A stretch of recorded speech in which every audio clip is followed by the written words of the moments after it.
কি রে অভি, আপেলগুলো ওই রকম করে থেতো করে নষ্ট করছিস কেন রে? আপেল কিনতে কি টাকা লাগে না?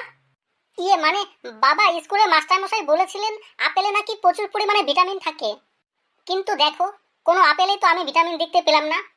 মাস্টারমশাই শুধু শুধু আমাদেরকে মিথ্যা কথা বললেন। অর্ণব, তুই সারাদিন মোবাইল নিয়ে গেম খেলছিস? সামনেই পরীক্ষা, তুই পড়াশোনা করবি কখন? কেন আঙ্কেল, তুমি জানো না রাত্রিবেলা সবাই যখন ঘুমিয়ে পড়ে তখন আমি শান্তিতে পড়াশোনা করি। কিন্তু গতকাল রাত্রেবেলা আমি 1টা পর্যন্ত জেগেছিলাম, তোকে তো পড়াশোনা করতে দেখলাম না।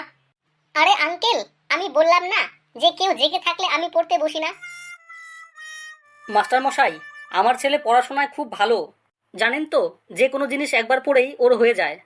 অথচ আমার এই ছেলেটি ফাইনাল পরীক্ষায় এত খারাপ ফল করবে এ আমার আশা ছিল না মাস্টার মশাই।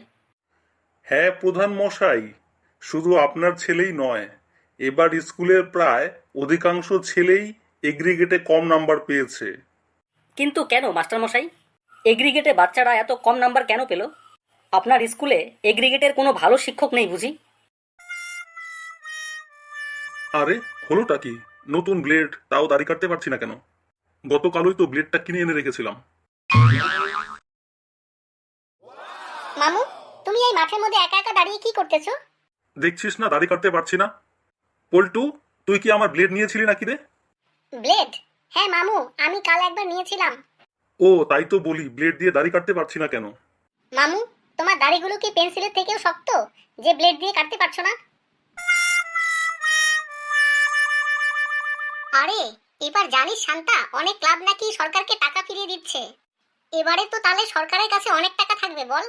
হ্যাঁ রে রনি, তুই একটা কথা ভেবেছিস? সরকারের হাতে এতগুলো টাকা, তাহলে তো আমাদের লক্ষ্মীর ভান্ডারের টাকা ডবল করে দেবে। হ্যাঁ শান্তা, তুই একদম ঠিক বলেছিস। শোন না, আমার গলাটা খুব শুকিয়ে আসছে, আমাকে একটু জল খাওয়া না রে। পল্টু, ঘর থেকে জলের গ্লাসটা দাও তো একটু শোনা।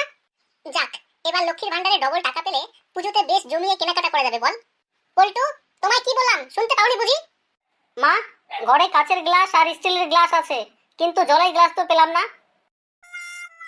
এইভাবে ইস্ট ইন্ডিয়া কোম্পানি 1765 সালে বাংলা, বিহার, উড়িষ্যার দেওয়ানি লাভ করে এবং সারা ভারতবর্ষে ইংরেজ আধিপত্য বিস্তার লাভ করতে থাকে। May I come in madam? হ্যাঁ এসো, কিন্তু তুমি কখন বাইরে গিয়েছিলে? ম্যাডাম, আমি ওই পলাশির যুদ্ধের ঠিক 4 মিনিট আগে বাইরে গিয়েছিলাম। ওকে পল্টু, সিট ডাউন। অভি, তুমি বড় হয়ে কি হতে চাও? ম্যাম, আমি বড় হয়ে দাঁতের ডাক্তার হতে চাই। কেন চোখের ডাক্তার নয়, কেন তুমি দাঁতের ডাক্তার কেন হতে চাও? ম্যাম, মানুষের চোখ তো মাত্র 2টো, কিন্তু দাঁত তো 32খানা, তাই দাঁতের ডাক্তার হয়ে বেশি টাকা লাভ হবে। এটা কেমন ছবি এঁকেছো পল্টু? এ তো একদম সাদা খাতা। না ম্যাম, আসলে সাদা রঙের গরুটা মাঠে ঘাস খাচ্ছে তাই দেখা যাচ্ছে না। কিন্তু এখানে ঘাস কোথায়? ঘাস তো গরুতে খেয়ে নিয়েছে ম্যাম। তাহলে গরুটা কোথায় গেল? পেট ভরে গেলে সে কি আর মাঠে থাকবে ম্যাম? সে তো গোয়ালে বিশ্রাম নিতে চলে গিয়েছে। এ কি রে পল্টু, তোর মাথা ফাটলো কি করে? আর বলিস না বুম্বল, রাজুর সঙ্গে বাজি ধরে আমার এই অবস্থা। হ্যাঁ, বলিস কি রে? বাজি ধরে কারো আবার মাথা ফাটে নাকি রে? কিভাবে সম্ভব বল দেখি।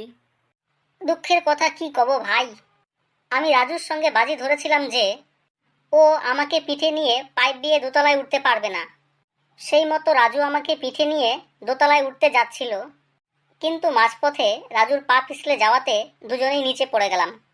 এইভাবেই আমি বাজে জিতে গেলাম। এখন মনে হচ্ছে আমার না জেতাই ভালো ছিল।